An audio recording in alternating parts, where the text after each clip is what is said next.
എല്ലാവരുടെയും കച്ചവടങ്ങളിൽ ബറക്കത്ത് നൽകണേ അല്ലാ, സമ്പത്തിൽ ബറക്കത്ത് നൽകണേ അല്ലാ, കുടുംബ ജീവിതത്തിൽ ബറക്കത്ത് നൽകണേ അല്ലാ, മക്കളിൽ ബറക്കത്ത് നൽകണേ അല്ലാ, ഭക്ഷണത്തിൽ ബറക്കത്ത് നൽകണേ അല്ലാ, വീടുകളിൽ ബറക്കത്ത് നൽകണേ അല്ലാ, ആയുസ്സിൽ ബറക്കത്ത് നൽകണേ അല്ലാ, ആരോഗ്യത്തിൽ ബറക്കത്ത് നൽകണേ അല്ലാ, ഈമാനിൽ ബറക്കത്ത് നൽകണേ അല്ലാ.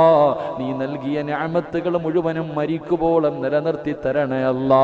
ക്യാൻസർ പിടിച്ച എത്രയോ പാപങ്ങളുണ്ട് റഹ്മാനെ, കിഡ്നി രോഗികളുണ്ട് റഹ്മാനെ, ശരീരം തളർന്നവരുണ്ട് റഹ്മാനെ, പുറത്തു പറയാൻ മടിക്കുന്ന രോഗമുള്ളവരുണ്ട് റഹ്മാനെ. നീ അവർക്ക് ശിഫ നൽകണേ അല്ലാ, അവരോട് കരുണ കാണിക്കണേ അല്ലാ. മണിക്കൂറുകളായി മൊബൈലും കയ്യിൽ പിടിച്ചിട്ട് ആമീൻ പറയാൻ കാത്തിരിക്കുന്നവരാ അല്ലാ, അവരെ വെറും കയ്യോ